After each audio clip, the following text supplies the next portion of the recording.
Prime Minister condemns assassination of Haitian president, breaks ground for Bustamante Children's Hospital upgrade, and discloses $803 million preliminary bill for damage caused by Hurricane Elsa.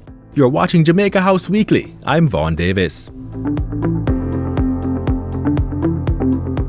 Regarding the cost to clear and clean roadways and drains of silt and debris, the preliminary cost has been put at 443 million Jamaican dollars. Another 360 million will be required to make affected corridors accessible. We are therefore looking at a total cost of approximately $803 million. Prime Minister Andrew Holness giving an update on the effects of Hurricane Elsa on the island. The system affected the island on July 3 and 4, dumping about 8 inches of rain across several parishes, with Clarendon and St. Catherine being hardest hit. 177 roads, mainly in St. Anne, St. Mary, Portland and St. Catherine were impacted by the storm. The National Works Agency (NWA) will be carrying out the repair works over the next 2 weeks. In the meantime, members of Parliament were given 21 days to complete the first phase of a $100 million hurricane program in their constituencies. Meaning that if you have drains in your constituency, select the most critical ones that impact the greatest number of persons and have those drains cleaned early. Mr. Holness says he will have further discussions with the NWA to make more funds available. He's also calling for greater preparation for the Atlantic hurricane season, pointing out that the period is already ahead of the storms predicted. I therefore want to emphasize to ODPEM and all the ministries and agencies responsible for coordinating our disaster risk management to maintain a state of readiness for any eventuality. I take this opportunity also to urge all Jamaicans to undertake their preparations for the hurricane season, if they have not already done so.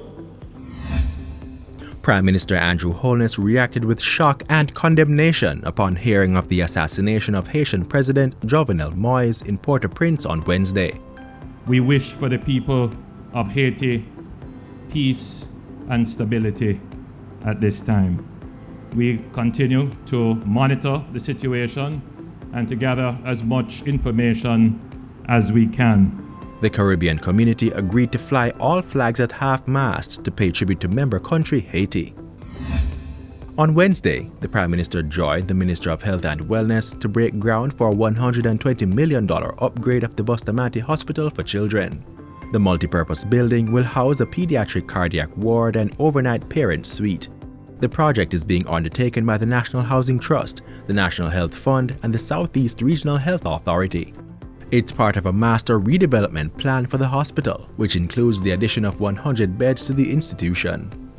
The development and implementation of this new master plan continues to revitalize and improve an existing hospital infrastructure, which over time has been significantly upgraded. Mr. Holness also opened a new JugServe-powered pharmacy at the hospital.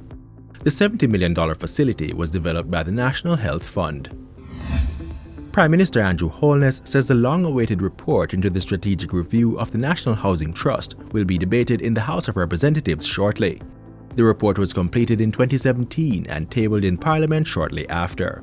It is aimed at determining necessary reforms to be implemented at the agency to deliver its core mandate of providing houses to Jamaicans. It really should have been debated long ago, but it is the kind of debate that requires the dedicated attention of the parliamentary agenda, and we're just trying to find that slot within the parliamentary agenda where we can debate that report.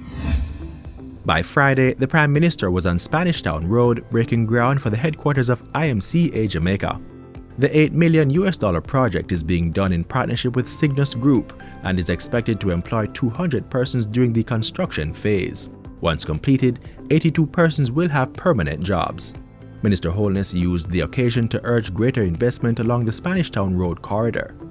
Put together more deals, more transactions, get these properties that are just laying there, some giving cover for criminals, others becoming dump sites, and others just sitting down there rusting and rotting away.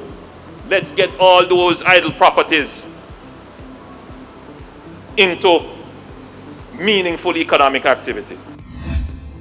I am cautiously optimistic that growth could trend towards the top end of the forecast range, given the higher than anticipated pace of our inoculations, our vaccination, the anticipated release of pent-up vacation demand, and the impact of the significant fiscal and monetary stimulus in the United States.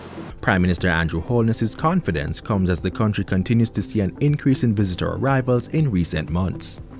Growth is also being recorded in the construction, mining, and quarrying sectors. Projections are that the economy will grow between 7 and 9% for the April to June quarter of 2021 and by 4 to 8% for the 2021-2022 fiscal year. Back at Jamaica House Tuesday, the Prime Minister welcomed British parliamentarian Alok Sharma. Mr. Sharma is currently serving as the President of the United Nations Climate Change Conference COP26. The conference will be held in Glasgow, Scotland from October 31 to November 12. Minister without portfolio Everald Warmington was also on the road, traveling to Westmoreland to view projects in the area. He says over $235 million will be spent on roads in the parish. $75 million will go towards the Retreat to Marchmont roadway. Golden River to Glasgow will receive $65.46 million of those funds, and $20 million will be spent to construct a box culvert for the Shrewsbury to Logwood Bridge. You asked me about Shrewsbury to Longwood. There's an estimate for $85 million. We are allocating $45 million to that project. You asked us for Welcome Porters Mountain. That project estimated to $85 million. We are allocating $30 million to the road going into Welcome. And that's it for Jamaica House Weekly. Be sure to join us next time for more of the news stories coming out of the office of the Prime Minister.